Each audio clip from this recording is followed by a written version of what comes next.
Hola, Buenas, ¿qué tal? muy bien, ¿se me escucha? Sí, vamos a ver cómo puedo poner esto para que se me vea bien. A ver. ¿Tú qué tal? Estupendo, súper bien. Aquí relajado. Ah, yo. ¿Y yo qué te caes? Aquí súper relajado ya, después del día, Mm. dispuesto a mantener una charla de buen rollo. Yo como he librado hoy, Qué pues maravilla. bien. Lo que Yo tengo pasa es una que pereza solo... encima, tío.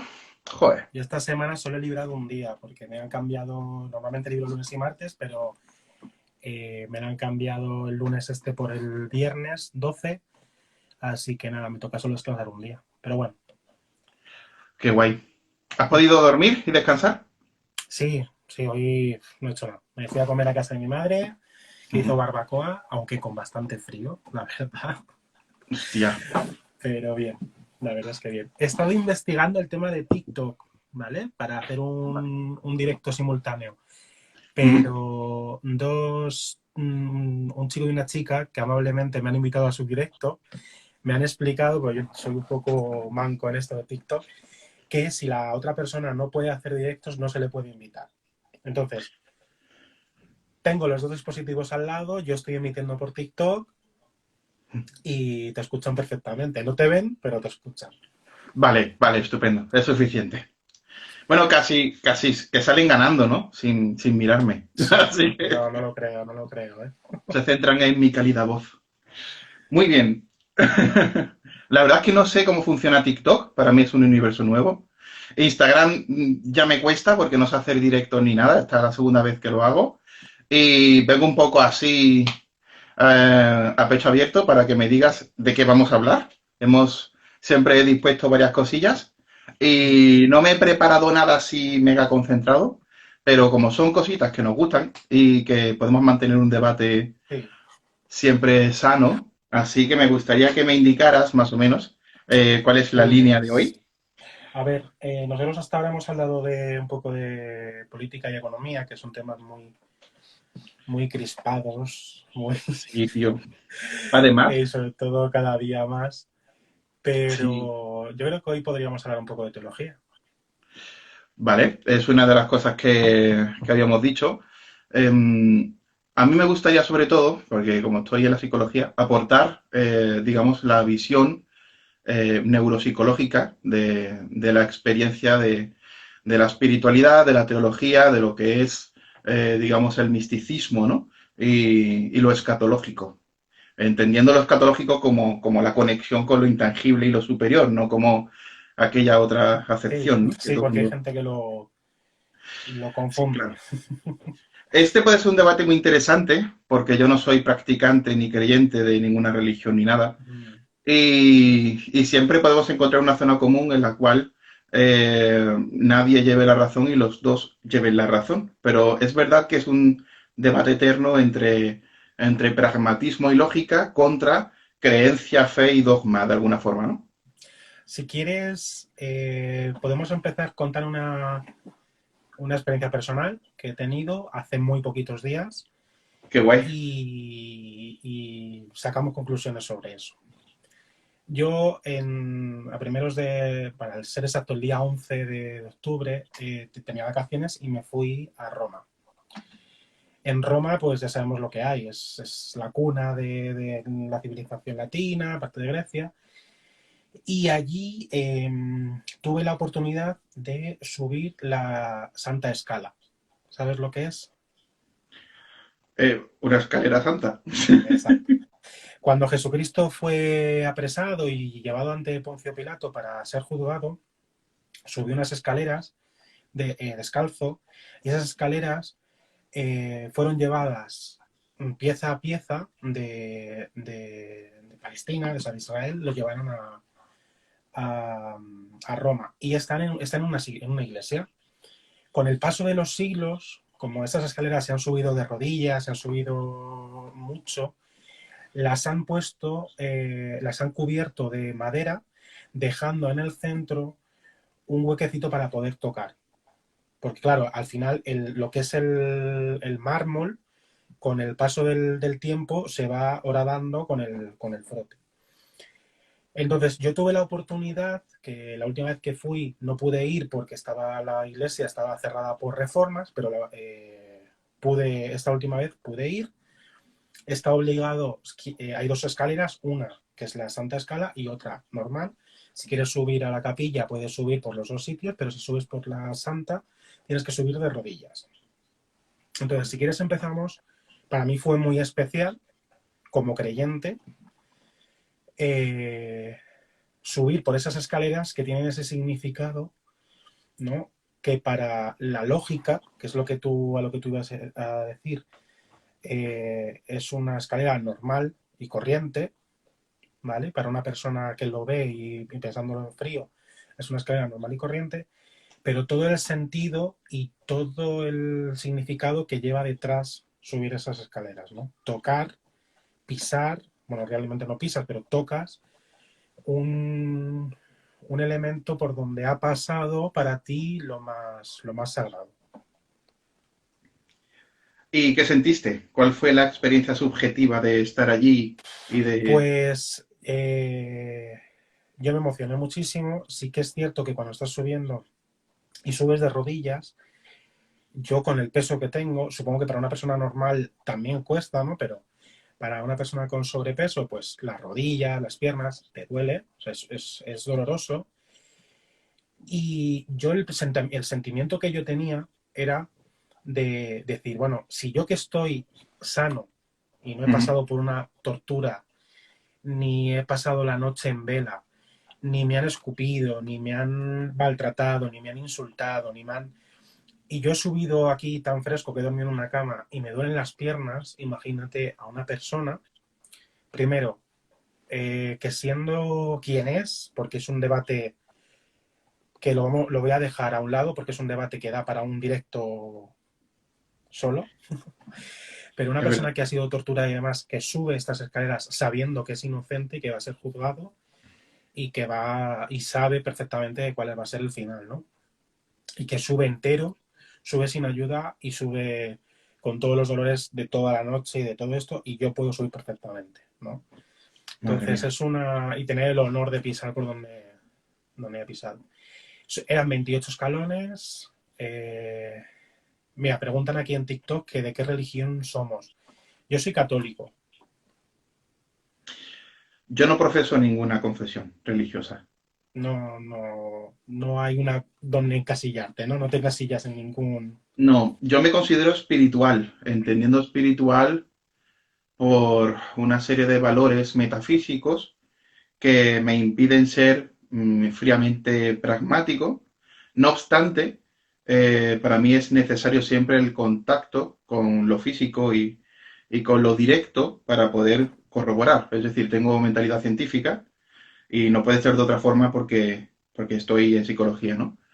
No obstante, yo tengo una rama, digamos, divergente, en la cual yo soy tarotista, yo soy profesor de tarot, de cábala, y también me gusta la astrología cabalística y todo esto. Lo que ocurre es que yo, sinceramente, lo estudio, lo analizo, lo enseño desde una perspectiva, pues, no adivinatoria, no predictiva, es simplemente la perspectiva objetiva que tiene, que es el cúmulo de conocimientos filosóficos desde la antigüedad hasta hoy y la enseñanza de la carga simbólica, numérica, bueno, y significativa que tienen todas estas herramientas, que al final son de alguna forma el crecimiento de la propia mentalidad científica de hoy en día. Es decir, yo no creo que una persona con unas cartas del tarot pueda hacer más que simplemente tirar y leer lo que aparece. Pero es cierto que es una herramienta que es bella y que contiene para mí muchas enseñanzas por precisamente el contenido y la estructura que tienen. No creo que sea un elemento mágico, no creo que sea un artefacto, un artilugio para invocar a nada. Yo creo que eso ya es una cuestión de creencias, ¿no? Por tanto, sí tengo una rama espiritual, pero no la considero religiosa, ni mucho menos mágica en términos absolutos. No, no creo en la magia en ese sentido, ni mucho menos. Sí creo que existen cosas que el ser humano no conoce, no toca y debería conocerlo en un futuro, pero creo que el camino es plenamente científico. Y creo que en el fondo la ciencia toca la magia porque siempre está descubriendo desde esta orilla la otra orilla, ¿no? Que es lo incognoscible al final, ¿no? Que es lo ignoto desde la fisicalidad, ¿no? Esa es mi postura un poco. Me enrollo mucho, perdonadme. No, es necesario para que quede claro, si no, si Estupendo. el problema que tienen muchas cosas, o sea, muchas veces es que como tendemos a simplificar, cuando una persona te dice que es tarotista, pues que te viene a la cabeza, ¿no? Hombre, Entonces es necesario que lo además, dejes claro. me da miedo decir que practico tarot, porque la gente piensa que soy un magufo, un timador, que voy diciendo, pues tú vas a morir, te van a dejar. No, cada uno hace su vida, es Sí, responsable de su vida, no tiene nada que ver, ¿no? claro, pero es la fama que se tiene, ¿no? A mí me pasa algo parecido cuando digo que trabajo en la ONCE, ¿no? Claro. Que piensan que tengo alguna tara, pero la tengo, pero no es porque trabaje en la ONCE, ¿no? Entonces, sí, bueno, hay que explicarlo porque tendemos a simplificar y al final, Claro. pues esto. Y, y al En, final son cosas muy complicadas. La religión mm, es algo complicado. Se puede sí, estudiar desde una perspectiva psicológica, la psicología de la religión, o incluso, como haciendo colación de lo que has dicho, del tema, de una perspectiva neurológica. Y eso sí que es interesante. ¿Qué sí. aporta la neurología al mundo de la religión? Es una buena pregunta, ¿no? Mm, Entonces, pues, a mí me gusta más desplegar los misterios desde la falsabilidad, desde el conocimiento, que desde la creencia. Al final, creer parte de uno mismo, pero el conocimiento parte de una dialéctica con una supuesta objetividad, ¿no? Que al final es lo que interesa, ¿no? Es salirse de nosotros para encontrar una realidad externa, ¿no? sí que también es verdad que hay religiones o hay creencias, sobre todo de sucesos que han ocurrido en los que se cree porque hay testigos que se Claro, va pasando el- el- esas historias se van contando en tradición y al final llegan hasta nosotros. Entonces ahí hay una unión entre la creencia y lo histórico, ¿no? Es decir, hay alguien que estuvo allí, hay alguien que vio esas cosas, hay alguien que las escribió. Sí que, hombre, luego, por supuesto, entra debate si se cree la versión de esa persona o no se cree, o si esa persona entendió bien el mensaje, no lo entendió. Hablo sobre todo del tema, la diferencia entre, por ejemplo, el Jesús cristiano, o sea, el Jesús divino y el Jesús humano, uh-huh, ¿no? Entonces, sí, yo creo que es una buena manera de enfocar el tema, sobre todo dividir el tema entre lo que es realidad, lo que es creencia, lo que es lógico, lo que es tocable, por decirlo de alguna manera, y lo que no es tocable, para que se entienda. Es decir, la escalera que yo tocaba era una escalera, era una piedra, es una reliquia al final, ¿no? pero lo que yo estaba tocando para mí era una totalmente diferente que para otra persona. Claro, claro. Nos ha preguntado si vamos a hablar de arqueología. Sobre todo vamos a hablar desde una perspectiva, por un lado, filosófica, religiosa, teológica, y por otro lado, pues, psicológica y científica, ¿no? Es un poco las dos perspectivas. A ver, yo creo que la carga simbólica de los objetos, de las cosas que tocamos, crean en parte el caldo de cultivo para la experiencia religiosa. Es decir, la expectativa que se produce de respuestas o de cambios hacia algo bueno. Por ejemplo, la Santa Escala representa la salvación de la humanidad o representa una serie de valores que están por encima de lo que consideramos neutro, ¿no? O sea, son valores positivos que dan sentido a la vida del católico, del creyente. Entonces, yo creo que esa carga simbólica es el meollo de la cuestión, porque una reliquia, incluso una cruzada, un acto, ¿no? Que se acomete en nombre de algo superior, al final es un acto simbólico porque el hecho de ir a un país y matar por una guerra santa no tiene sentido si no tiene una carga simbólica que solo entienden aquellos que acometen la guerra santa como sujetos activos. Aquellos que están siendo masacrados quizás no entiendan nada, ¿no? Entonces, yo creo que el kit de la cuestión no es tanto, y es una apreciación personal, no es tanto el objeto, por ejemplo, la escalera santa, como el significado simbólico que contiene para todos los fieles. Y lo que tú has dicho de la tradición, que al final es generacional, ¿no? Transgeneracional y se va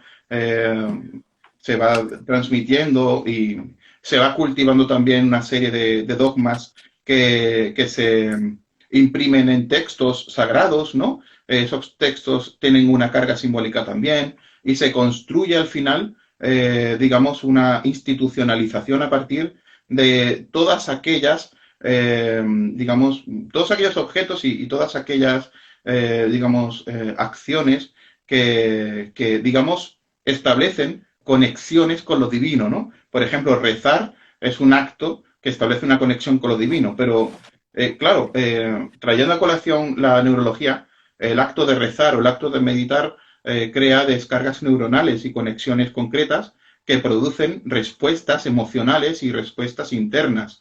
Esas respuestas se podrían decir que son la experiencia religiosa subjetiva, ¿no?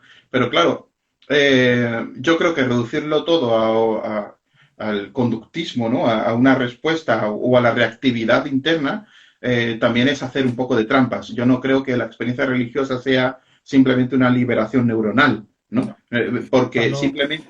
yo creo que el rezo, o sea, me siento bien porque rezo porque me siento bien, al fin y al cabo vacía de contenido lo que es el rezar. Es decir, puede Claro. ser que se produzca, ¿no? Es decir, en un momento y puede ser una explicación muy lógica de decir, me siento en una, por ejemplo, una crisis personal de tal, rezo y al rezar me siento escuchado, me siento atendido.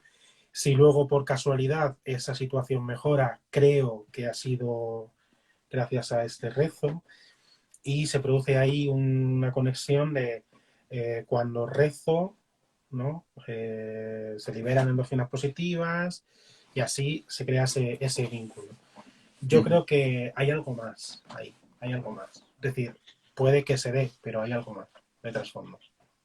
Pero ¿qué es lo que hay? La gran pregunta es, ¿qué algo más hay? Claro, o sea, y yo, eso no se puede saber, eso es que es creencia, ¿no? Claro, a ver, desde mi punto de vista, cuando uno reza porque se siente bien, porque se siente conectado con Dios y todo esto, al final está empleando la religión como una terapia para hallar, digamos, un bienestar, ¿no? Eso no es malo, eso es positivo, ¿eh? Yo no estoy en contra de ello. Pero claro, creo que hay diferentes finalidades en la acción religiosa. Una puede ser la neumática, de pneuma, ¿no? O como diría Pitágoras, la matemática, ¿no? El encuentro con la mátesis, con el conocimiento que da sentido a las cosas, ¿no? Pero claro, yo creo que poca gente en el fondo se para a hacer un análisis exhaustivo de la conexión con lo divino, porque al final eso pertenece más al ámbito teológico académico, ¿no? Que al propio ámbito del practicante. El practicante sigue una serie de tendencias dogmáticas que lo que hacen es estructurar la vida supuesta del católico medio, del creyente medio. Entonces, yo creo que muchas personas usan la religión como terapia, como una forma de sustituir al psicólogo, diciéndolo así mal, ¿no? Y pronto. Y creo que al final se pierde la propia magia del conocimiento teológico, que además creo que es indivisible al propio ser humano, porque el ser humano existe y de dónde viene. Y la propia ciencia intenta siempre encontrar respuestas a lo teológico. Claro, el concepto de Dios ya es escurridizo.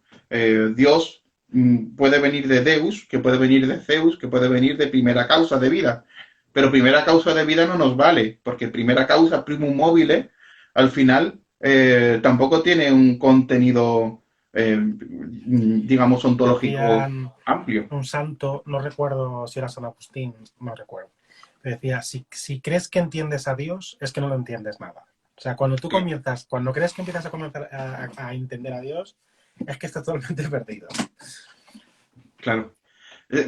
Antes nos han preguntado si es una cuestión de fiabilidad. Yo creo que aquí la fiabilidad no puede entrar porque la fiabilidad es una, bueno, es una técnica, es una, la fiabilidad es una respuesta que parte de técnicas de medición. Algo es fiable o no, hay que medirlo, ¿no?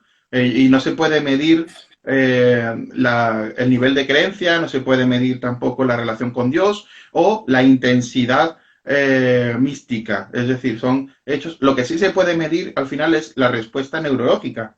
Por tanto, es una cuestión de fiabilidad en términos de neurología, sí, en términos científicos, sí. Se sabe que cuando una persona tiene una experiencia mística, un lóbulo, bueno, sí, una parte, una región del cerebro, pues se activa, otras se inactivan, o bueno, digamos que entran en menor actividad, etcétera. Entonces, se sabe que se hiperexcitan algunas partes, otras entran en cierta declinación, lo que implica que al final se produce una serie de patrones neuronales que pueden ser medibles y ahí sí hay fiabilidad. Por tanto, si decimos que la experiencia mística es un fenómeno que parte de lo neurológico, podemos hablar de cierta fiabilidad. ¿Qué ocurre? Que hoy en día la neuroteología es una ciencia bastante joven y todavía no tenemos, digamos, estudios plenamente conclusivos que sean históricos y reseñables. O los estudios que hay suelen ser patrocinados por ciertas asociaciones o entidades que son tendenciosas, porque hay una que es ultra mega atea que financia dinero para demostrar que Dios no existe. Entonces, al final, ¿qué sucede? Sucede que, claro, partimos de la premisa, y esto es un sesgo que se estudia, ¿no? En psicología y en ciencia, que si el propio experimentador tiene la expectativa de una respuesta, va a inducir Va a inducir a la inconscientemente a esa respuesta, respuesta. efectivamente. Entonces, no, una asociación católica no puede querer demostrar a Dios a través de estos estudios neuroteológicos y una atea tampoco. Deben ser... Pero, mira, te voy a dar un ejemplo. En la Iglesia Católica se estudian desde hace mucho tiempo los milagros, ¿no? Es decir, a partir de una esfera, digamos, mística, se transforma, se modifica la realidad al margen de las leyes físicas, de las leyes de la realidad, ¿no? Entonces, hay poca gente que sepa cómo funciona la verificación de estos milagros, ¿no? Normalmente cuando un interesado, que lo decías tú, ¿no? Dicho de otra manera, te quiere convencer de algo, pues al principio tendemos a rechazar esa información. Pues claro, si tú me estás diciendo que tal santo ha hecho un milagro cuando tú eres quien está interesado en que yo crea en ese santo, pues te echa para atrás.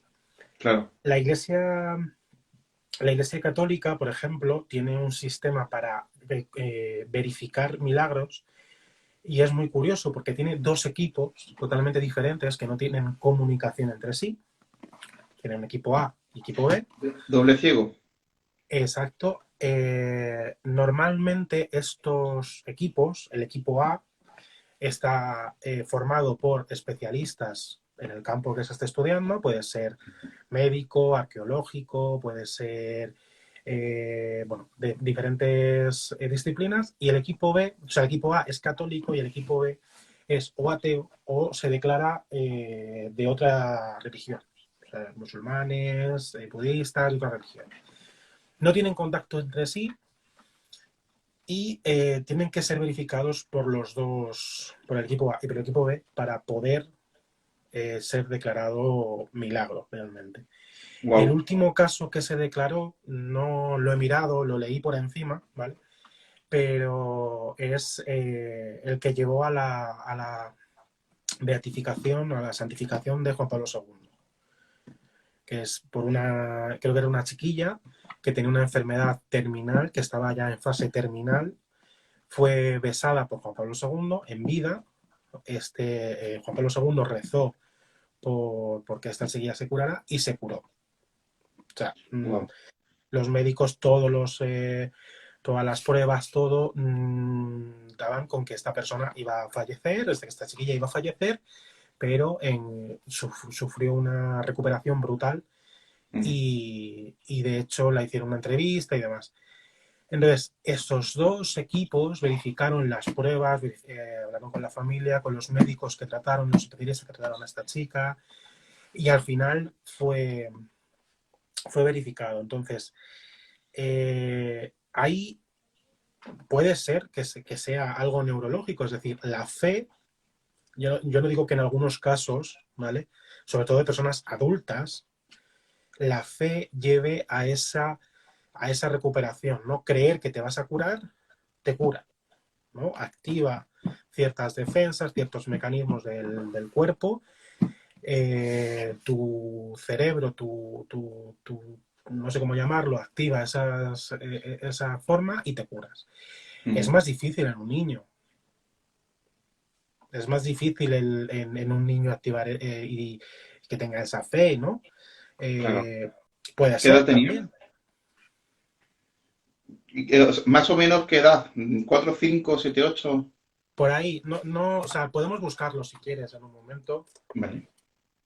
También tengo entendido que para declarar santo a una persona es necesario no solo verificar un milagro, sino verificar dos. Wow. O Sí, sí, sea, esto sí es verdad que lo he escuchado también. no soy sacerdote. Me están preguntando en TikTok.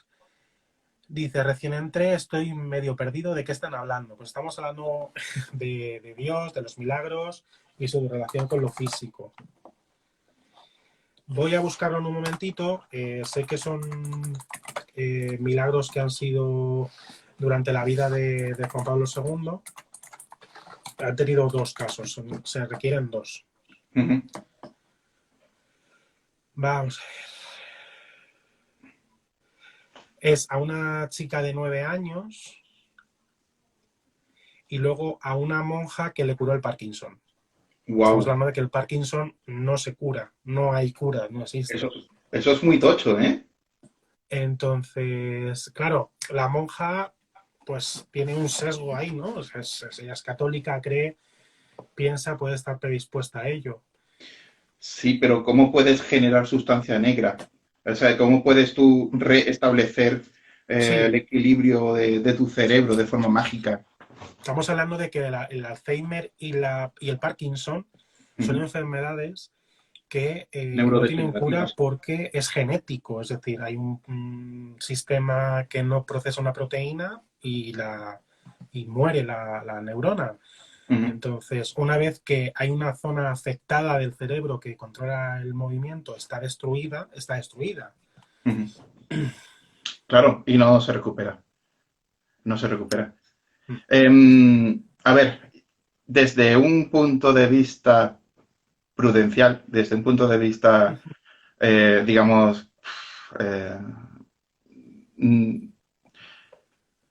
a ver cómo decirlo. Es que no soy escéptico, pero quiero encontrar siempre el punto que me permita ser mágico y ser lógico, ¿no? Entonces, los milagros, al final, lo que certifican es que existen los milagros, pero no certifican la causa del milagro. Sí, sí. Podemos establecer correlaciones entre hechos, es decir, podemos decir la causa del milagro es la santidad de este hombre, o la causa del milagro es una acción concreta, o la existencia de un Dios que por encima de este hombre ha generado la providencia y por tanto este ser lo ha canalizado. Pero todo esto al final son interpretaciones de la causa del milagro. Entonces, a mí lo que me genera, digamos, lo que me genera inseguridad es, digamos, la tendencia a creer en causas a partir de observaciones de efectos. Es decir, el milagro existe porque sucedió. Yo creo que nadie puede decir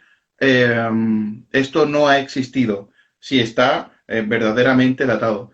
El problema es que no sabemos por qué ha sucedido y no conocemos todas las leyes que rigen este universo físico y los universos transfísicos. Entonces, la gran pregunta que subyace a esto es, ¿tiene el catolicismo, por ejemplo, la verdad sobre la causa de ese milagro o está haciendo una interpretación de ese milagro? Exacto. Ahí aplica su creencia, ¿no? La creencia de fe. Claro, Es decir, esta persona es santa porque tiene detrás a un Dios al que reza, al que él se está sacrificando, etcétera, etcétera, etcétera. Voy a poner otro ejemplo de Juan Pablo II, que Juan Pablo II da también para otro directo la vida de este uh-huh. hombre. Ahora respondo a Legendario que ha hecho una pregunta, ¿vale? Es que estoy aquí ¿Quieres? leyendo y es complicado. Vale. Juan Pablo II sufrió un atentado, seguramente lo recordarás, que Uh-huh. le dispararon. Juan Pablo II el año anterior, ese mismo, o sea, ese día se hacía un año, que se cumplía un año, que era el día de Fátima, y había ido a Fátima por primera vez, un papa que iba y tal, y este año se cumplía el aniversario de su visita y no falleció, digamos, por 3 milímetros, porque la bala no perforó una arteria por muy poquito. Entonces, él lo asoció precisamente a que la mano de la Virgen en su aniversario, el día de Fátima, la, la desvió un poquito para que no falleciese. Bueno. Luego también hay... perdona, es que he visto el comentario y me he parado. Hay, hay evidencias, bueno, evidencias. Hay otro milagro, así entre comillas, ¿no? Y es hacer que una persona que es musulmana y terrorista, que es la persona que le disparó, ¿no? Se convirtiera al catolicismo y le pidiera perdón. Que eso son palabras mayores, ¿eh? O Sí, sea, sí. que una persona yihadista que va a atentar a un papa católico no lo mata y el papa tras una visita y hablando en privado con él se convierte al catolicismo y le pide perdón, son palabras mayores, ¿eh? Desde luego que sí, vamos. Pero al final, a mí me gusta, escuchándote, he recordado una cosa que se atribuye a Buda, a Gautama, que es, y creo que es una buena perspectiva para todo esto, ¿no? Que como lo objetivo se atribuye a lo absoluto, es decir, en términos absolutos algo existe o no existe y tendemos a, por ejemplo, la moral absoluta, ¿no? De hecho, la neuroética, por ejemplo, analiza la moral absoluta o tendemos a los conceptos absolutos como paradigmas de la verdad, ¿no? De hecho, en política, por ejemplo, siempre estamos intentando demostrar al otro la verdad objetiva de lo absoluto que creemos que existe. Y al final parte de una serie, ¿no? de axiomas que creemos que son los correctos, ¿no? Entonces, Buda dijo, aunque no dijo todo eso antes, pero Buda dijo que la verdad es aquello que en el fondo es útil, ¿no? Y lo que creo es que todo esto de las religiones es irrefutable que pertenece a la propia esencia humana. ¿Por qué? Porque la propia gracias, amigo. La propia neuroteología ha encontrado patrones neurológicos de la experiencia fenomenológica religiosa. Por tanto, es el propio cerebro quien de alguna forma establece una interrelación entre fenómeno religioso y descargas neuronales o patrones neurológicos, ¿no? Entonces, o acción, ¿no? Entonces, ¿qué sucede? Sucede que como es algo intrínseco en el ser humano, que parte de la propia naturaleza humana, creo que la pregunta más útil no sería qué es la religión o si tiene una verdad absoluta, sino cómo puede beneficiar al conjunto de la ciudadanía. Es decir, si la religión existe tanto como la economía o como la política, porque si existen dos personas se tienen que tratar bien, política, y tienen que repartir los recursos existentes, economía, así como tienen que creer en algo que les dé sentido a sus vidas, religión, ¿vale? Tanto como tienen que entender cómo comportarse con el otro para no destruirse, ética moral, la gran pregunta es ¿en qué nos puede beneficiar desde mi punto de vista, ¿no? Entonces, todo lo que me has comentado, para mí, es de alguna forma la antesala a esa gran pregunta, porque los milagros existen o no. Yo creo que es evidente que hay algo que sucede que no entendemos, que son leyes que se escapan al conocimiento humano, que además es muy pequeño, y que el ser humano irá ampliando conocimientos conforme vaya, digamos, construyéndose, ¿no? Poco a poco.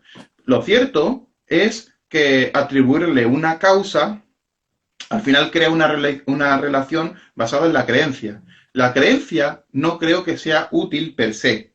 Es decir, creer o no creer al final es algo que no construye una utilidad, porque creer no cambia la realidad, cambia tu percepción de la realidad. Lo que sí creo que puede ser útil es decidir establecer una relación con una creencia que haga un bien común. Es decir, ya que la religión es algo intrínseco al ser humano, quizás exista una suerte de metarreligión que puede ser afín al cristiano medio, porque el cristiano medio es una persona que ama al prójimo, que hace el bien, que se arrepiente de sus pecados. Es decir, en el fondo, digamos, los valores cristianos, pues son valores que están bien. Es decir, que yo no veo que el cristiano sea destructivo como individuo y al revés, pienso que es una religión benévola en ese sentido. Gracias a Dios el ser humano ha avanzado mucho en la historia y las instituciones de las religiones pues ya no tienen, digamos, esa tendencia a crear las guerras santas y a matarse entre ellos y tal, tal, tal, como antiguamente, porque el ser humano A ver, ha yo evolucionado creo bastante. que sí que cuando se habla de, de las guerras santas, de todas estas barbaridades que se han hecho, antes he leído un comentario relacionado Sí. con esto, creo que de Cuarto Rey, que decía que Dios había dado las llaves a Pedro de la iglesia, pero que se habían hecho muchas barbaridades. Es Uh -huh. cierto, es cierto. Y la mayoría no de religiones, de instituciones Eso religiosas y es. que han llevado la política de la religión, no voy a decir la institución religiosa, voy a decir la organización política que ha utilizado la religión para sus fines políticos. Yo creo que está mejor dicho. Sí. Se ha valido de esto, de la religión, de Dios, de las excusas de siempre, para enfrentarnos entre nosotros o bien para expoliarnos. O sea, eso está claro y sigue pasando hoy en día en menor medida, pues tenemos estos, por ejemplo, pastores evangelistas que piden el diezmo y luego los ves con DNVs y ese tipo de cosas. Tener en cuenta, eh, poner a la iglesia como algo sádico, digamos, en Edad Media y después, es que todas las organizaciones políticas que han habido han hecho perrerías. Uh -huh. Todas. En absoluto todas. Si vamos, por ejemplo, a la Revolución Francesa, es decir, había personas que empezaron la revolución que luego fueron guillotinadas. O sea, había personas que tomaron la Bastilla que luego fueron guillotinados por los que venían detrás. Sí. Y tener en cuenta eso, querer juzgar al pasado con los ojos del presente es una estupidez, una tontería que no nos va a llevar a nada. Es decir, se han hecho perrerías, pero por personas que siempre están en política, en puestos de poder y que lo único que quieren es más poder o más riqueza y se valen de esto para enriquecerse. Y luego he visto una pregunta que dice, la pregunta es para mi amigo sacerdote, ¿qué piensa de los libros canónicos? Y Antonio, me gustaría escucharte a ti. Vale. Supongo que se refiere a mí. Dale caña. Yo sacerdote no soy, ¿vale? No, no Yo voy a tengo ese responder honor. un poco a mi forma, ¿vale? Espero que le guste. Pero ¿Empiezas tú? primero tú, por favor. Vale, los libros canónicos. Yo he estudiado más de los libros, el Nuevo Testamento que el Antiguo. Para mí, sobre todo los evangelios, Uh -huh. son muy interesantes desde un punto de vista lógico, desde un punto de vista religioso, son sagrados. Y para mí tienen una importancia y una veracidad demostrada. Y voy a decir por qué. Cuando uno se inventa una historia, se la inventa de principio a fin. Es decir, cuando uno inventa o quiere contar una historia de su invención, de un personaje, cuenta toda su vida. Sobre todo contra más nos remontemos al pasado, las historias más sencillas eran. Y la historia, los evangelios, uno de los argumentos de veracidad que tienen es que están incompletos. Hay grandes lagunas en la historia, en la vida de Jesús, que no están, que no existen. Hay evangelios que empiezan con la infancia de Jesús, cuando Jesús es perseguido, primero antes de eso, cuando la Santísima Virgen queda embarazada, etcétera, etcétera, etcétera. Explica un poco de dónde viene la estirpe, porque era importante, ahora ya no, pero era importante en aquel momento que quedara claro de dónde venía Jesús y que era para que se cumpliera la profecía del Antiguo Testamento. Pero hay un hueco, ¿no? Desde que Jesús se pierde y aparece en el templo y le da el susto a sus padres, desde ahí hasta que cumple los 30 años, de Jesús no sabemos nada. No sabemos absolutamente nada. Es como Y una no sabemos película nada hecha por Michael Bay. Tiene ahí como grandes elipsis. Claro, o sea, tenemos ahí un vacío en el que se cree, ¿no? Depende de a quién le preguntas, pero se cree que Jesús se dedicó a ser un ser humano, o sea, a ser persona, a vivir la experiencia humana desde el punto de vista humano, siendo un hijo, siendo un trabajador, siendo un vecino, siendo alguien anónimo, ¿no? Por eso no se cuenta nada, no hay relevancia, no hay milagros, no hay nada. Y luego empieza la vida de Jesús pública, digamos, a partir del bautismo, que es cuando empiezan a retomar los 4 evangelios la vida de Jesús. Y eso es una prueba para mí y para muchos historiadores de veracidad del documento. Es decir, es verídico porque no es una historia de lo que se oye, de lo que se oyó, de la infancia de Jesús, de lo poco que se escuchó, se escribió, y de la vida que ellos presenciaron, ¿vale? Y ahora viene el segundo argumento. Hay muchas contradicciones entre los 4 evangelios. ¿Por qué? Pues porque ellos contaban lo que veían. O sea, ellos escribían lo que veían. Yo voy a poner No un se ejemplo. preparó la historia perfecta ni el documento Exacto. No perfecto. se reunieron en un concilio y dijeron, hay que crear este libro porque si no, no nos van a creer. No, no. Cada uno escribió lo que vio. Y yo pongo un ejemplo. Si quedamos una panda de 5 amigos o de 6 amigos y vamos a ver una obra de teatro o vamos a ver una película o vemos una pelea, ¿vale? En la calle, una pelea, y luego la policía nos pregunta por separado, estoy seguro de que luego cogemos el atestado y hay contradicciones. Porque uno lo ha visto desde un punto, el otro desde otro. Entonces, eso es la vida, ¿no? Cada uno, al ver desde su punto de vista, ve unas cosas o ve otras. Desde su propio sesgo, desde su propia tal. Entonces, eso es otro hecho de otro argumento de veracidad. Otra cosa es que a través de los siglos, a través de los años, volviendo a lo que decía al principio, eso no se haya tocado, no se haya reescrito, no se haya... Yo ya ahí no voy a meterme, ¿vale? Que por personas que les haya interesado, a lo mejor han quitado algo, han puesto algo o han embellecido algo. Yo ahí ya no me voy a meter. Muy bien. A ver. A ver cómo estructuro esto. En primer lugar, yo creo que el propio contenido de los libros canónicos, ¿vale? Y voy a hacer permíteme la broma.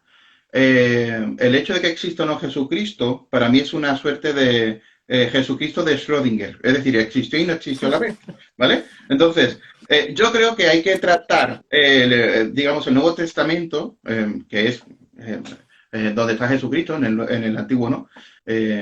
Hay que tratarlo un poco como un libro cuántico, en el que, como el gato de Schrödinger, es un libro, es ficción y no ficción. ¿Por qué? Porque creo que la dicotomía ficción o no ficción se tiene que superar, porque un libro canónico no trata del conocimiento del objetivo, sino de la experiencia de lo místico.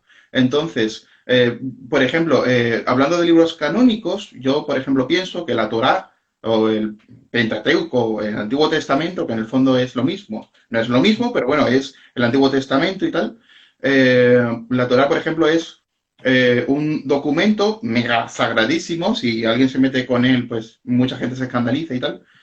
Lo cierto es que, como dices, son documentos heterogéneos que no tienen una argumentación uniforme. Por ejemplo, en el Bereshit, en el libro del Génesis, se parte pues de la creación y Noé y pasa después a los descendientes de una forma brusca e inconexa y después está Moisés pero ante Abraham y hay un rollo ahí muy raro, ¿no? Entonces, lo que quiero decir es, son libros que son en el fondo esotéricos, entendiendo esotérico como son al final textos que solo iniciados de aquel contenido que tiene va a poder entender, porque ¿quién entiende el contenido de, por ejemplo, el, el Apocalipsis, ¿no? Pues en el fondo tiene una gran carga simbólica, como dije antes, y no creo que se pueda entender de forma literal. Entonces, la literalidad de los libros canónicos, yo creo que es inútil, la literalidad como tal. Yo creo que son libros que pretenden elevar de alguna forma el espíritu del iniciado. Son libros por decirlos, mágicos, son artefactos sagrados, ¿no? En este sentido, creo que esa es la intencionalidad del texto, es decir, construir un relato que sirva para una finalidad espiritual y religiosa. Pero claro, aquí tenemos que hacer una división. Por un lado está la espiritualidad y por otro lado está lo institucionalizado. Es decir, yo creo que muchos libros canónicos parten de lo no institucionalizado. Por ejemplo, se atribuyen muchos textos a Abraham, Moisés. Realmente no se puede saber quién escribió el Sefer Raziel, que es un libro cabalístico, o el Sefer Yetzirah, que se dice que es de Abraham o bueno, la propia Torá, ¿no? No se puede saber si es un texto original, si es un texto copiado, si es una narración, si es ficción o no.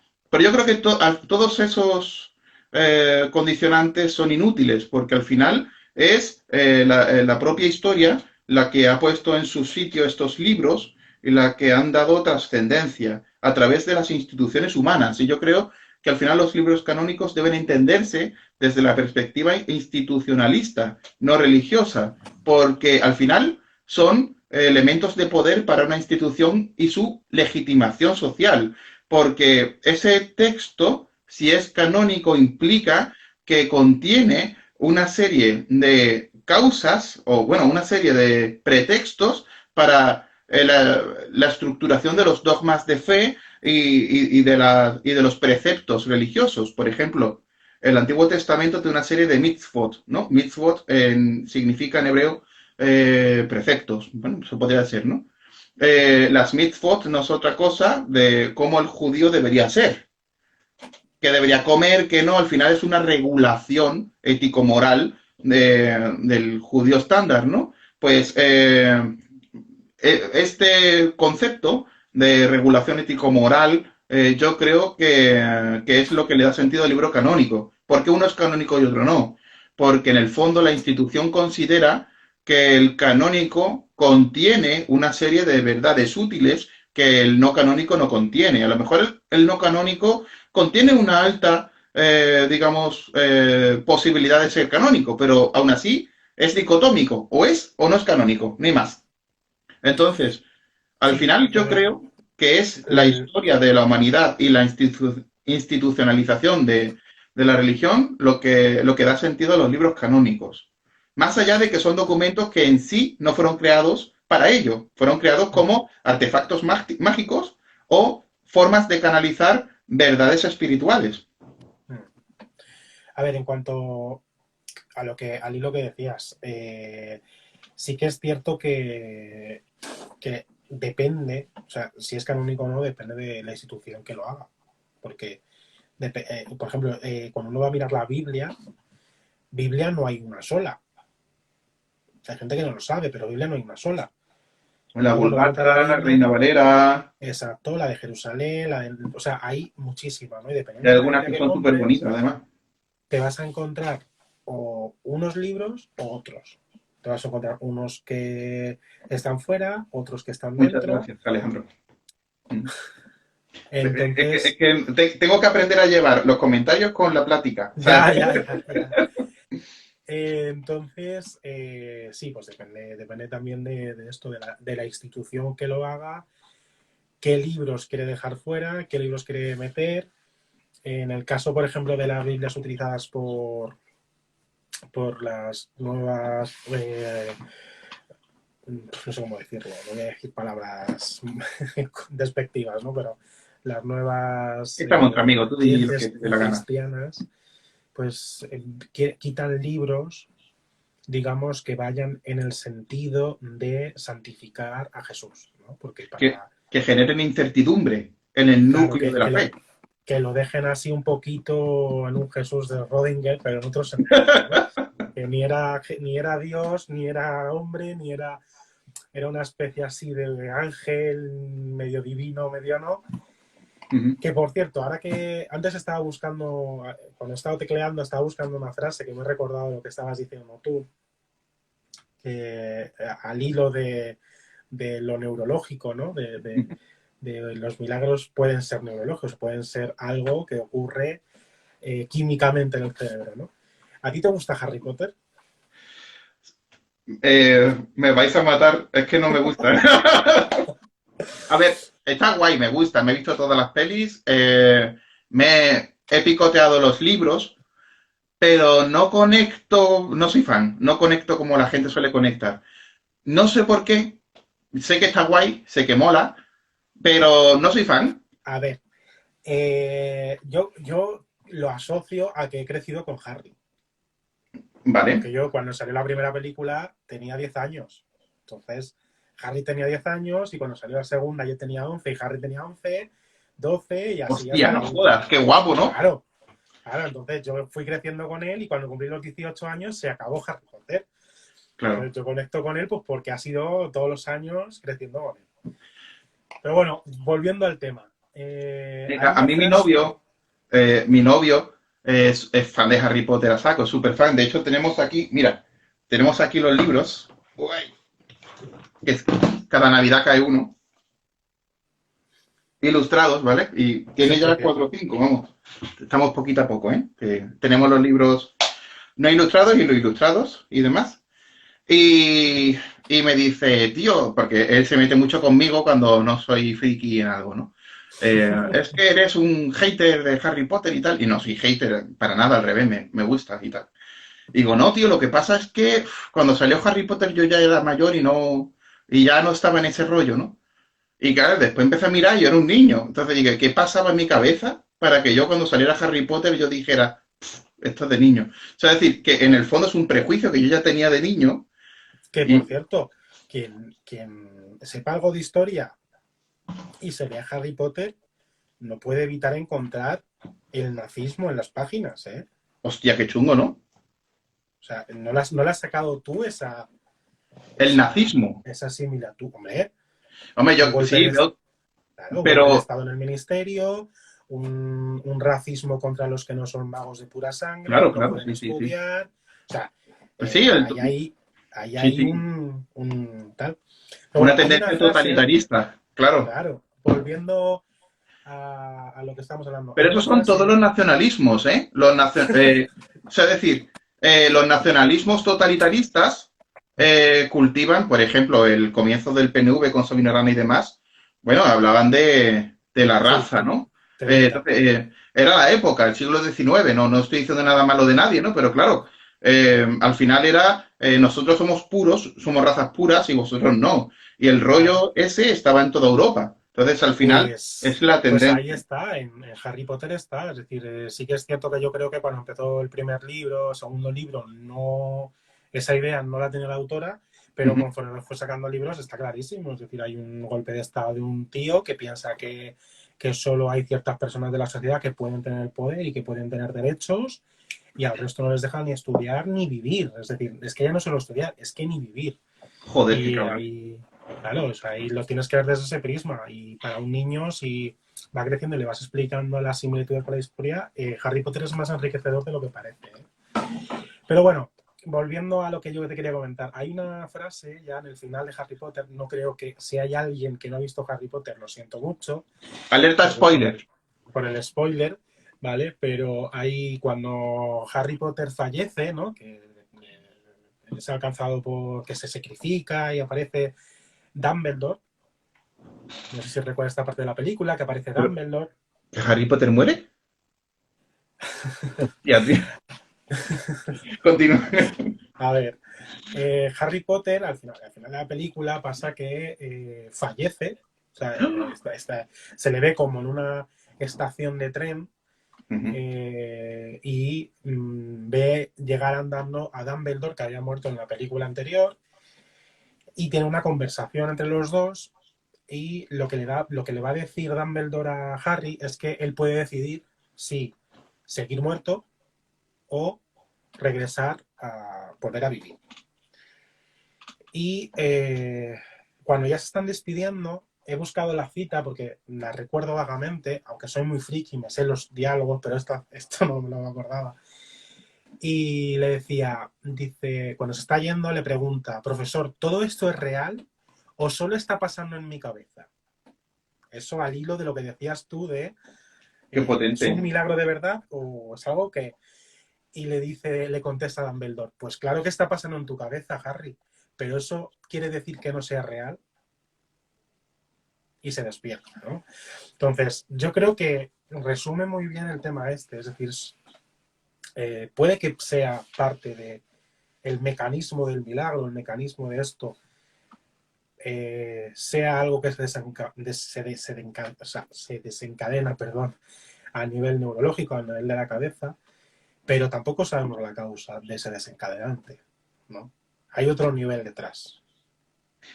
De ahí que yo diga que la causa no es lo importante, sino la finalidad bienhechora para con la humanidad y la utilidad para crear un bien común, porque nos perdemos en la búsqueda de la causa, y está bien porque es una parte necesaria, pero al final perdemos, digamos, el núcleo útil, que es el bien común, establecer unas bases para que todos nos incluyamos en la experiencia positiva, ¿no? Entonces, yo creo. Uf, es que me ha abierto muchos melones. Yo creo que la religión y la moral están ligadas y en el fondo la búsqueda de la espiritualidad en parte es una mezcla entre la autoterapia, es decir, el bienestar y la paz interior, que es lo que busca la meditación, la trascendencia, el yoga, kundalini, etcétera, ¿no? Eh, Unido con el encuentro con valores morales que están por encima del propio conocimiento humano y de nuestra actividad cotidiana, que dé sentido a la vida porque está por encima de la vida del humano. Es decir, que sea una suerte de estrella polar que guía las acciones del ser humano en conjunto, en sociedad, ¿no? Entonces yo creo que la religión en parte es un estadio de la búsqueda del conocimiento que mezcla la terapia con el conocimiento moral. Y creo que eso es positivo, porque es positivo sentirse bien y es positivo adquirir valores que sean útiles para el conjunto. Claro, ¿qué sucede? Sucede que hay valores añadidos a la experiencia religiosa y esos valores añadidos, desde mi punto de vista, empobrecen la experiencia religiosa. ¿Cuáles son? Pues, por ejemplo, la tendencia a crear una uniformización social que institucionalice unas creencias y marginen otras creencias. Al final, eso empobrece la experiencia religiosa que en sí tiene que ser, como tú has dicho, individual, singular, porque está sucediendo en tu cabeza, pero eso no implica que no sea real. Eso implica que toda fenomenología religiosa es altamente íntima y no se puede compartir en conjunto de una forma estándar. Se puede compartir experiencias similares, es decir, pues yo he sentido que mi papá, que está fallecido, vino y me habló. Bueno, eso es una experiencia metafísica, ¿no? Pues otra persona puede haber sentido que su papá también le ha hablado. No son las mismas experiencias, pero son similares, son equitativas, ¿no? Porque son encuentros con experiencias ¿no? Transvitales, ¿no? Pero, claro, al final, ¿quién le puede decir a ese señor, a esa señora, que no ha experimentado una conexión con su papá, ¿no?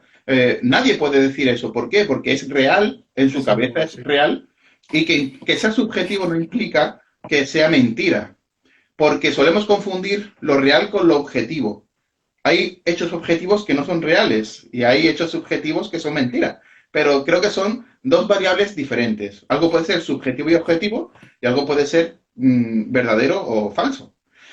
Pero yo de verdad pienso que la religión ha de ser entendida como un hecho individual y la institucionalización de la religión tiene que ser entendida como un fenómeno grupal intrínseco al propio ser humano y que no da sentido a una religión, da sentido a la estructura social de la religión y si ambas cosas se unen, podemos llegar incluso a la destrucción de la propia religión porque la empobrece. Efectivamente. De hecho, ahí está pasando. Muchos, ahora mismo hay un declive, como por ejemplo el tema del catolicismo, hay un declive, claro. Sí, sí, la hay, ¿verdad? Hay una organización política detrás de la Iglesia Católica que está llevando a la Iglesia Católica a perder adeptos y perder personas que pierden la fe en la religión que profesa. Entonces, hay que tener mucho cuidado con eso.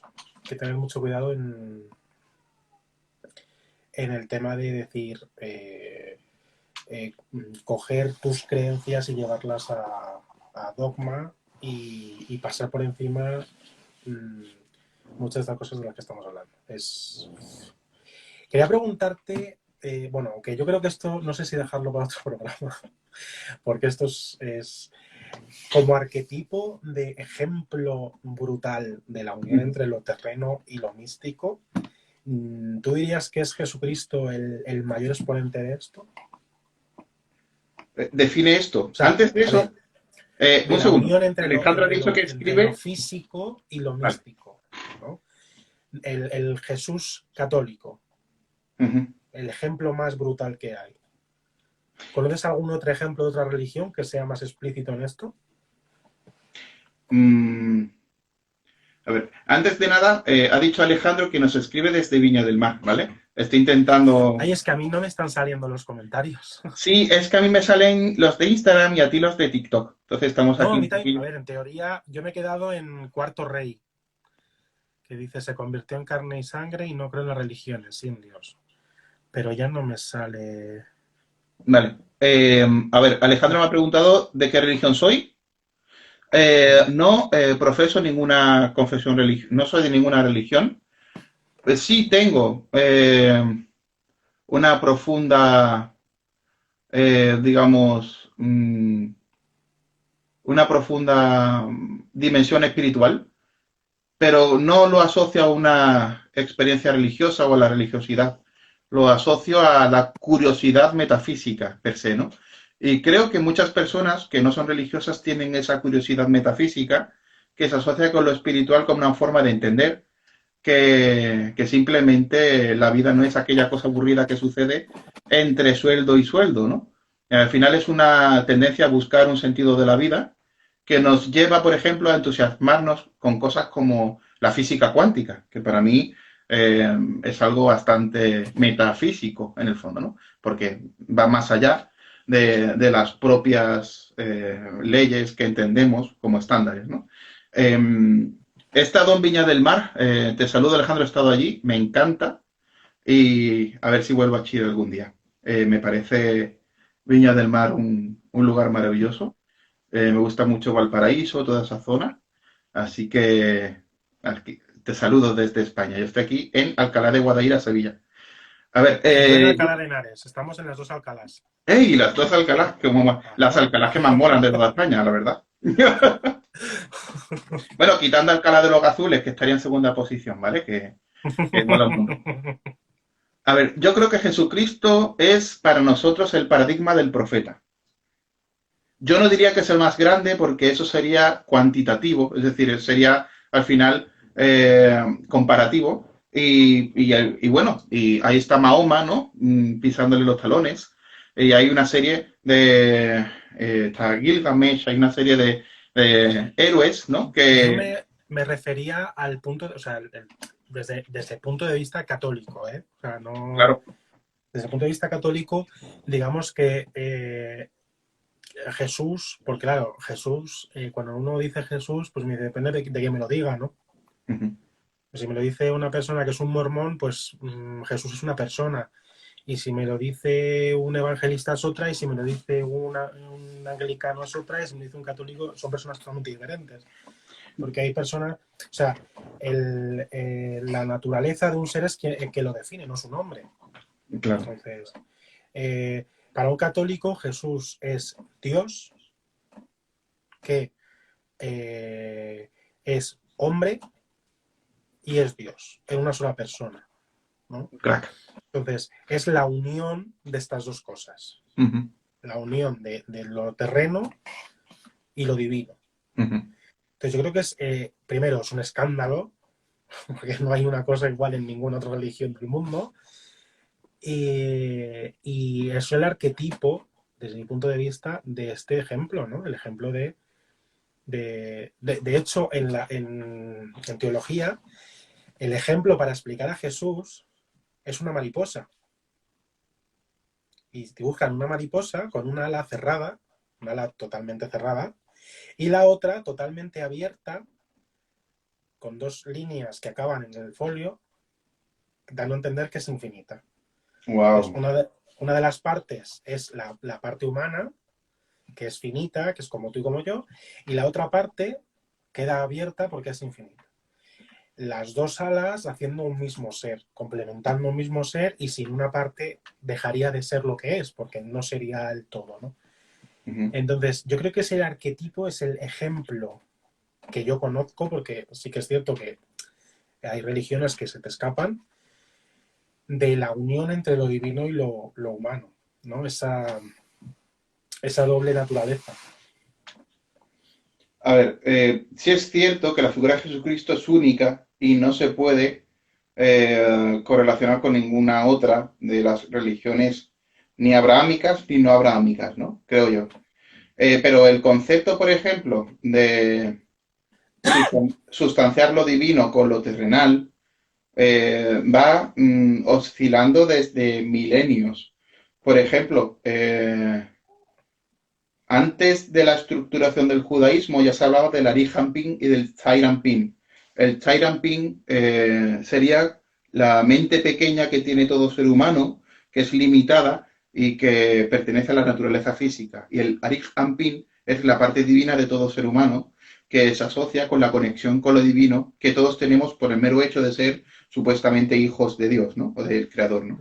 Entonces, yo creo que Jesús representa muy gráficamente y pedagógicamente la enseñanza de la unión del Arihampin con el Chairampin, que además, debo decir, esa enseñanza se transmitió en la astrología cabalística a través de Piscis. Piscis tiene dos pececitos y un pececito está conectado al cielo y otro a la tierra. ¿Vale? Por eso uno está como fuera del agua y otro dentro del agua, por decirlo así, ¿no? Una alude al Arihampin, a la gran mente. De hecho, Arihampin significaría gran mente, por decirlo, gran cabeza, gran mente. Y el Chairampin sería el pececito pequeño limitado que se ahoga en la vida, que siente ira, siente estrés, todo le traspasa, o sea, todo le sobrepasa, no sabe cómo controlar y liderar su vida, no sabe cómo relacionarse con la gente. El Arig Ampin tendría la solución a todas las limitaciones del Child Ampin. Entonces, ¿qué se puede decir ante esto? Yo creo, y esto lo he dado en talleres y demás, yo creo que el conocimiento de lo metahumano forma parte de la naturaleza del ser humano, porque el ser humano necesita saber que más allá del sí mismo hay algo que posiciona al ser humano en lo pequeño, ¿no? Nosotros somos lo pequeño, aquello es lo grande, y nos podemos relacionar para que aquello nos asista. Yo creo que pertenece a la naturaleza humana creer en un yo superior que está conectado al infinito superior, al Ein Sof, ¿no? Hay muchas formas de llamarlo, pero entonces, en este, a Dios, ¿no? A Yud Hei of Hei, a Yahvé, ¿no? A lo incognoscible, ¿no? Al tetragramatón, como lo queda ahí llamar. Entonces, en este sentido, yo creo que Jesús es la representación más gráfica y pedagógica de todas las enseñanzas nucleares de las religiones abrahámicas, por un lado, y de las no abrahámicas en general, porque el hinduismo y el budismo, aunque el hinduismo es politeísta y es muy diferente, el budismo es ateísta, no hay ningún dios. Mucha gente se cree que en el budismo hay dioses, no hay ningún No, dios. Pero el budismo parte de la observación, por ejemplo, el vipassana es una práctica que se hace observando el propio cuerpo, entendiendo qué es la mente observándola y qué es el cuerpo observando cómo responde y a partir de esa quietud, ¿no? De la contemplación, de la observación interna, se accede a esa realidad superior que aquí simbolizaría el yo superior. Entonces, digamos que el meditador representa un pequeño Jesucristo que está de alguna forma iluminándose. De hecho, la palabra iluminación es muy importante porque budismo, iluminación, pero también crístico, el uncido, ¿no? Es decir, el concepto de Cristo es el concepto del uncido, del iluminado. Entonces, yo creo que Jesús sí es paradigmáticamente el iluminado perfecto.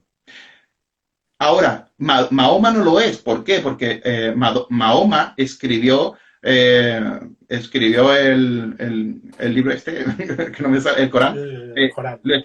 a partir del dictado de Gabriel, del arcángel Gabriel, de Gibril, ¿no? Como él dijo. ¿Qué pasa? Que bueno, que es muy diferente escribir un libro porque te lo dicta Gibril, que está muy bien, es muy guay. El Sefer Raziel Hamalach, que es el libro que hice alusión antes. Bueno, Sefer Raziel fue dictado por el arcángel Raziel. Hay muchos libros que son canónicos y no canónicos, pero que son sagrados para muchas instituciones o disciplinas que son dictados. Por ejemplo, el propio libro de Un curso de milagros se dice que fue dictado por Jesucristo a esa señora que escribió el libro. O sea, se supone que es un libro tratado técnico sobre el mundo metafísico y físico dictado por el propio Jesucristo, o sea, la caña, ¿no? Si fuera verdad. Yo la verdad es que no lo creo. Con todos mis perdones a esa señora que no recuerdo el nombre, mira que lo he leído veces. Entonces, ¿qué pasa? Yo creo que Jesús representa lo que todos queremos ser. Bueno, sí, se puede resumir así. Sí. Inconscientemente queremos ser la versión infinita de nosotros, es decir, deseo algo y lo tengo. De todas Necesito algo. maneras, yo creo que esa descripción se queda, o sea, se queda corta. Es muy corta, es muy corta, es muy corta, Se queda corta. es muy corta. Porque a ver, también hay una... Jesús para un católico es el... A ver cómo lo explico. Es la máxima prueba de... O sea, la prueba más grande de amor que existe en el universo, Claro, ¿no? Es algo que no se puede, e incluso se nos escapa, claro, ¿no? Porque cuando uno ve que los evangelistas se meten mucho con esto y demás. Cuando uno ve las procesiones por la calle y te pones a parar y ves a gente, sobre todo en Andalucía, que pasa mucho, la saeta, los lloros y tal, puede ser que en muchos casos sean por superstición, pero en otros casos cuando tú ves la imagen pasando y ves al Cristo flagelado, el católico reflexiona y piensa y dice, este señor que está aquí, que es una figura, representa a un señor que estuvo aquí hace 2000 años, que es Dios, que ya ves tú, o sea, Dios, ¿qué tendrá con nosotros para coger y dejar su realidad, hacerse un hombre, nacer pobre, nacer perseguido, porque el poder terreno quería perseguirlo, pues claro, no amenaza. Luego cuando empezó a enseñar su verdad, que es la verdad universal, ¿no? de Dios, lo persiguen porque no casa con lo que enseñaban por aquel entonces los clérigos.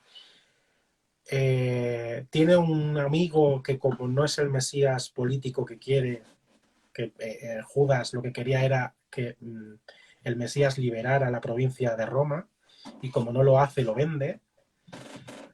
Se deja atrapar, carga con los pecados, lo acribillan al pobre, lo crucifican, y es Dios. Y no tenía ninguna necesidad de hacer eso.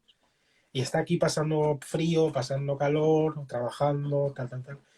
Entonces, cuando uno se da cuenta de todo eso y de que pasó por eso simplemente porque tú puedas tener posibilidad de estar con él y no estar en el vacío y no estar olvidado y no estar dejado de la mano de Dios, nunca mejor dicho, pues entiendes un poco más quién es Jesús.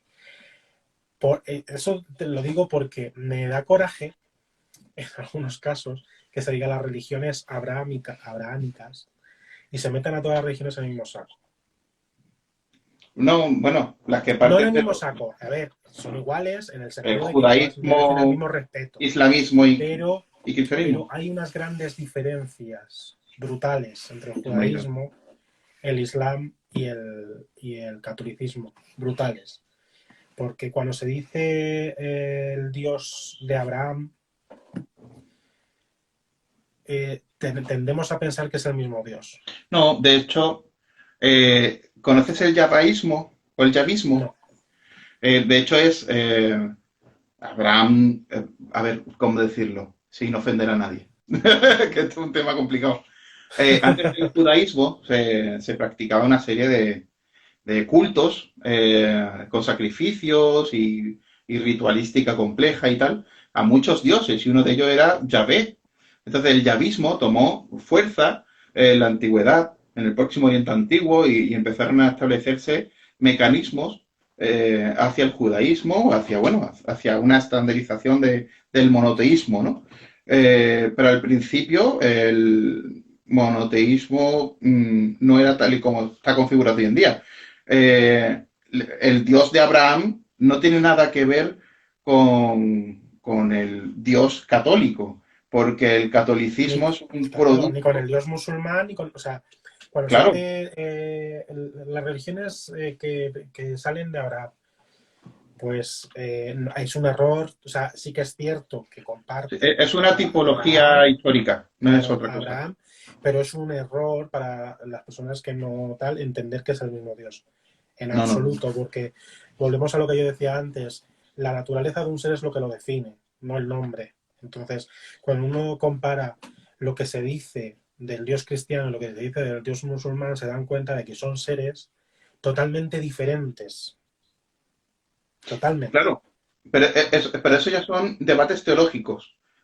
Históricamente se establece ese cambio precisamente porque hay una tendencia hacia el monoteísmo y hay una cultura que parte del propio Abraham, ¿no? Se supone.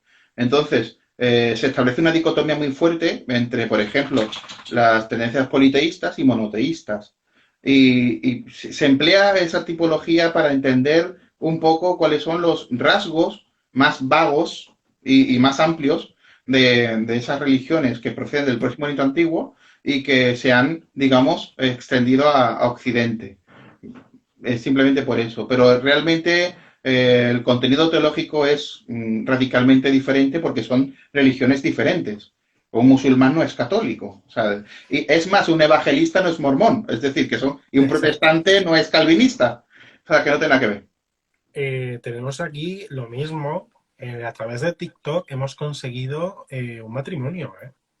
Wow.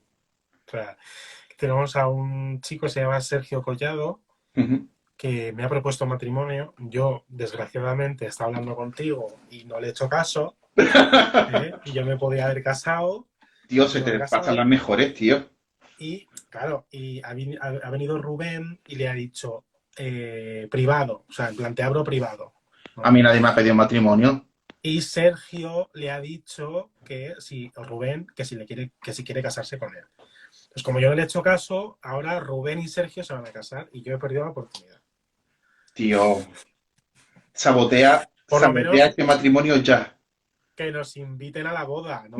Hombre, Que nos ¿hacemos una inviten, charla coloquio postboda? claro. Y luego karaoke. Hombre, por supuesto. Y nos emborrachamos. Y ya ves. O Aquí sea, mucho Dios, pero hay que emborracharse, tío. hay que emborracharse. Todo tiene su momento. Está claro. Nada, a ver, yo les deseo mucha felicidad. Nos contarán cómo va la historia. Pues seguro que va bien. De todas formas, si necesitan ayuda psicológica, pues aquí estamos. Que Sí, un sí, matrimonio no. siempre es muy duro. Sí, sí, sí.